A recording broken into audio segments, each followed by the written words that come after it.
Okay, so we're gonna do the pre-use check first. Machine's already on. It already did the locale, and it's gonna ask us to do our pre-use check. Now the first 5 steps usually are already done because the machine's pretty much set up, but we're gonna do the first 5 steps. Now we're gonna confirm the water trap and bottle separator cartridges are in place. So the water trap bottles over here can be removed. Looks like this. It's empty and clean. And the water trap separators in the back looks like this. Those two are usually already in and in place. Now we're going to connect the injector module cable and tubing to the ejector module. So here we have our injector module. Again, it's usually already connected. So let's hook up our cable. Now be sure to match up the red dots. It's not difficult to push in, so if it feels hard, don't force it.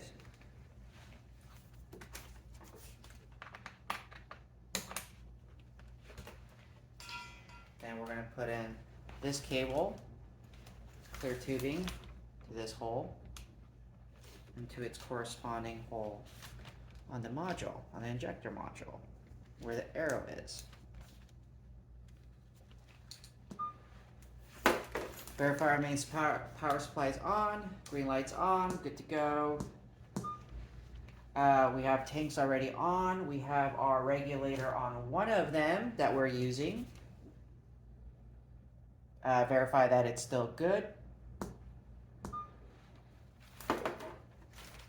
So this part is just confirming our 50 psi hose is connected. We know it's connected, and then the next step is our infrared. It's connected. So just for these steps, step 5 and 6, just make sure everything is connected in the back. Infrared again. Our initial steps are complete. Now we're going to do the automated purge. Verify the regulator is connected to the tank and to the back of the DSR. So we've already verified that. Regulator's on and the line is connected. We're going to open and close the tank valve. And in this case, we have about 750 psi. We're going to monitor it for 30 seconds. Make sure the needle is not moving. Has not moved. Now we're going to confirm the modules. Obviously, it's out of the patient. We're doing the pre-use check. It's out. So it's going to purge it. Alarm sounds. Don't worry about that. Next. All right, let's assemble the pre-use setup connector and tubing and set our flow meter to 10. So we also have to put our corrugated tube to the forward-facing portion. Put our sample T to the other end.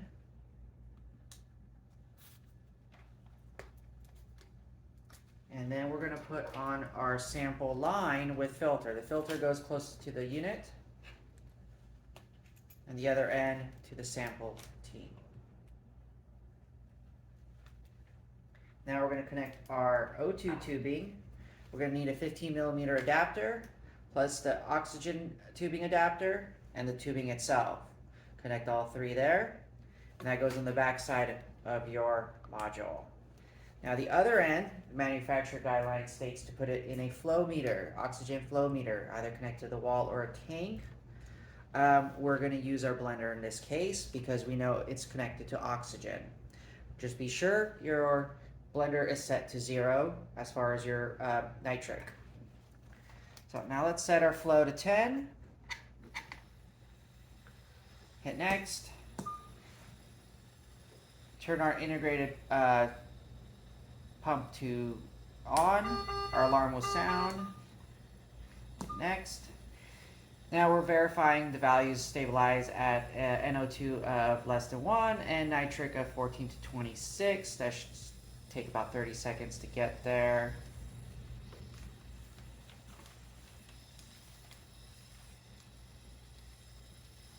Oh, turn on the tape again. Sorry.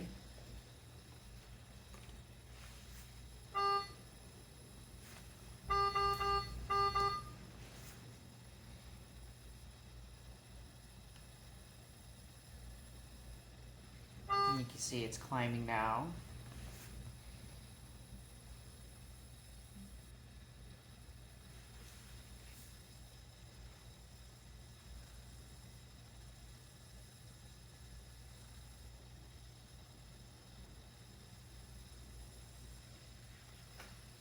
Okay, looks good. Let's go to next. We're going to turn off the integrated backup. That test is complete. This is the performance test. It asks us to set the O2 flow meter to 10 again. We're just gonna still use the blender flow meter here. Hit next. Press next. Automatically goes to 40. So we're just gonna wait till the values stabilize. Again, we're looking for an FiO2 range of 92 to 98, NO2 less than 1.5, and nitric of 35 to 45. Should take less than 30 seconds to get there.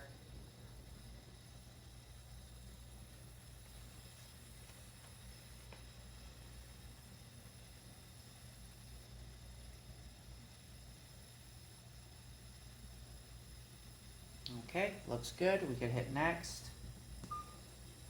Performance test is complete. Now we're going to turn off our O2 flow meter. Now we're going to remove our injector and do our blender test. So for this test, remove the setup in the back half with the connectors from the oxygen tubing and the injector. We're going to move our corrugated tubing, set aside our injector, and then connect our 15 millimeter connector to our corrugated, and this is our backup setup. Now it asks us to also put in our O2 tubing to our blender, which we already have, so we don't have to worry about that. We're going to set our blender to 40 and our flow meter to 10. Next, now we're just going to wait for the values to stabilize. Should be between 32 and 48 parts per million of nitric. Once this is done, our machine is ready to be used on a patient.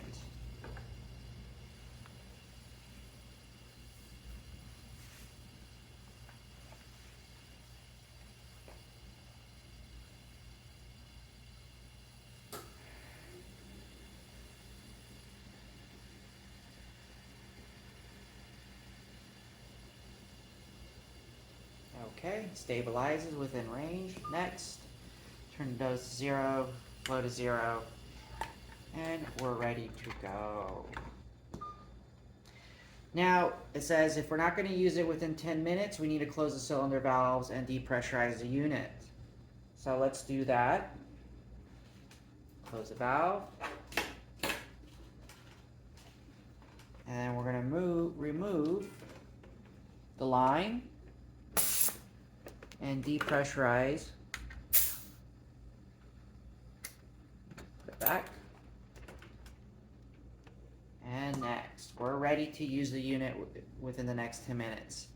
Now, if you cannot leave it on because the battery was drained for any reason and you have to turn off the machine, you have 24 hours between pre-use checks to use the machine. So this pre-use check is good for 24 hours before you have to do it again. All right, let's give it a pause. Okay, so now we're gonna go over patient interfaces. We're gonna start with a very simple one, bagging, and we're gonna use a blender for that.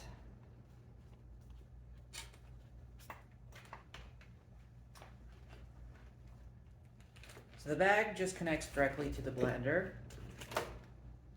and then we're gonna set our parts per million to whatever we're giving the patient via ventilator. If you do have to bag, be sure to squeeze the bag 3 good pumps to expel any of the concentrated gases. Then it's ready to go.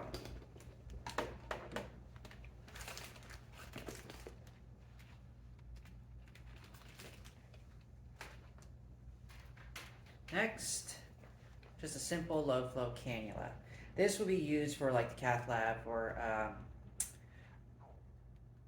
during the nitric challenge. So we're just going to use a blender for this one as well. Put it in, set your parts per million, whatever the doctor orders or whatever the protocol is. I believe it's 10 parts per million, and the desired flow. It's just a couple liters, 2, 3. That's about it. Simple as that. Now, if we're going to use the low flow cannula for long term, we do want to monitor the patient's, monitor the nitric and nitric dioxide. So for low flow, long use, we need to use the injector module. So we already have our module set up. This end, we're going to have connected to the flow meter.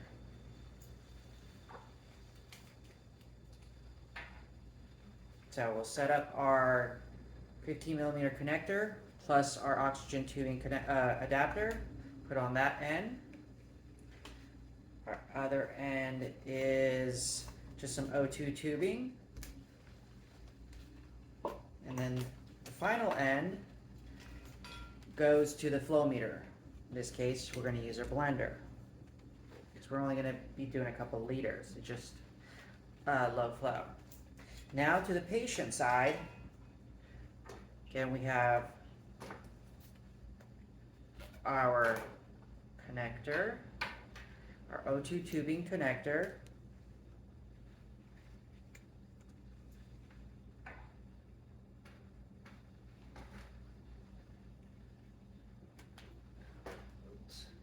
we have our O2 tubing goes in on this end. Kind of builds up, doesn't it?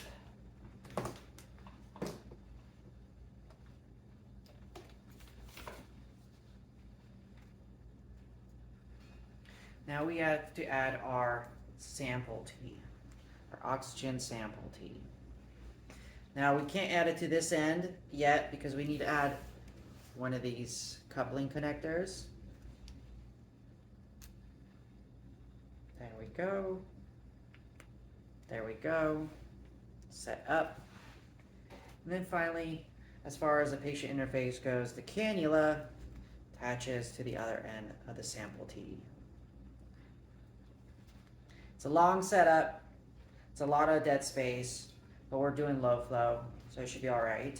Now the white end is going to be where our sample line goes, so we'll take the white part off and connect our sample line. This setup is ready for patient use. You would use this for patients that have been probably extubated while still on nitric, usually pulmonary hypertension patients. They have good ventilatory status. Their blood gas looks fine, but they're still hypoxemic. So this is what you would use this for. More severe cases, we would use the heated high flow. So we're going to show that setup next. And take all this apart.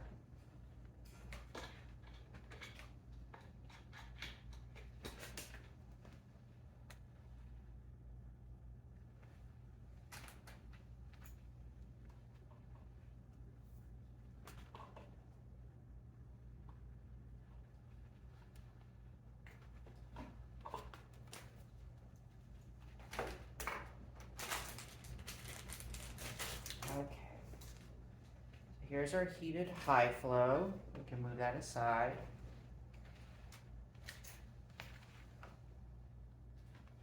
Now we still have to remember the flow. So this end, the top end, with the O2 flow line, with the O2 circuit here, connector, we're going to connect directly to our high flow meter here.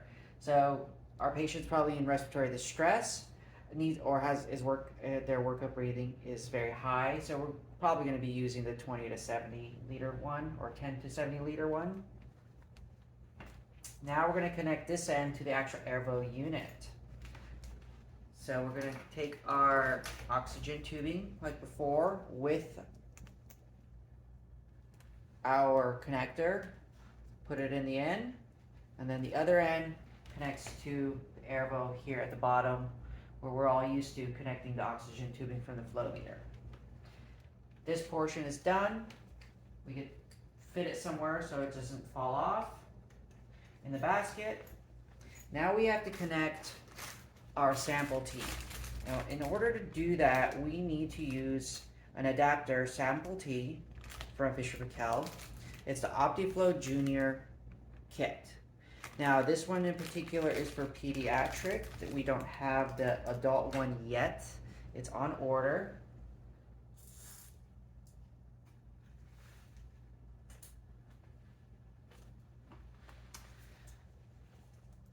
So this one allows you to actually do nebulizer with it. We're going to connect the male end into the circuit. Push it in. There it goes. And then on this end is whatever patient interface that works for the patient. Small, medium, and large, nasal cannula. That goes to the patient.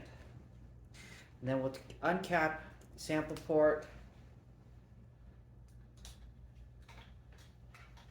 and put in our sample line. Very simple.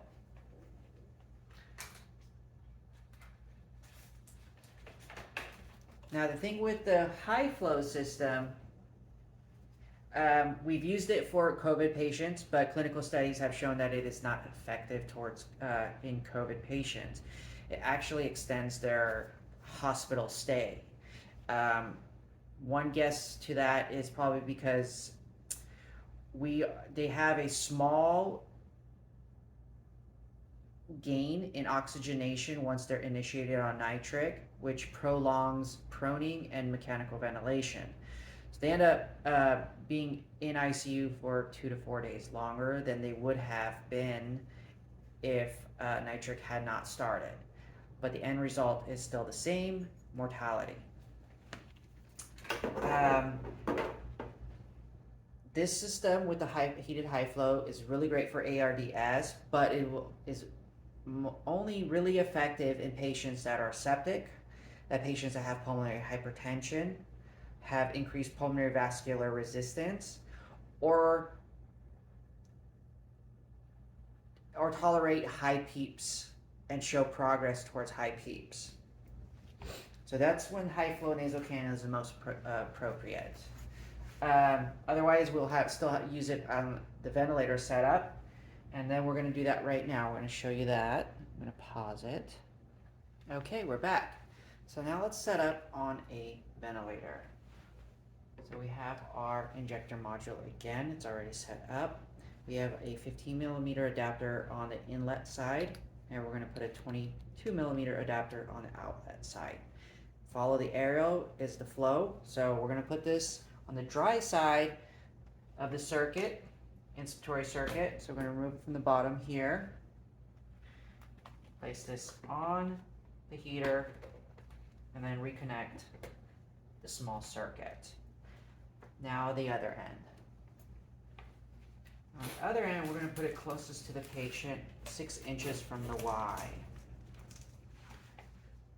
So we're going to go back to what we had before, the 6-inch corrugated tubing. We need our sample T, that on one end. And we need a 15 millimeter adapter. Put that on the next end here.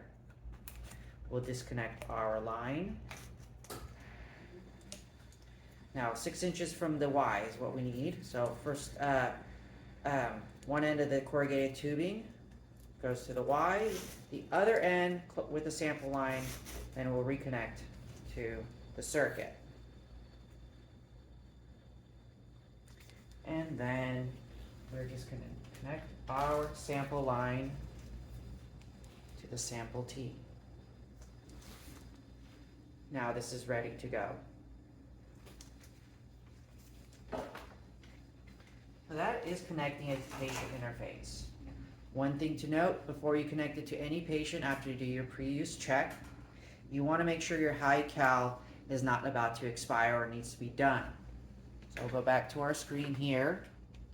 In the top corner, our menu, we're going to push our menu, and then we'll see the high cal right here in the bottom middle. There is a date. It says due date, July 26, 2023. So today is the 13th. So we have another 10 days before the high cal needs to be done. This will most likely be off a patient before that's ready to do. So be sure to check that before you put it on any patient, because then it's kind of a pain to do the high cal once it's already initiated. So that way you can take care of that before you set it up. Thank you, and we're all done.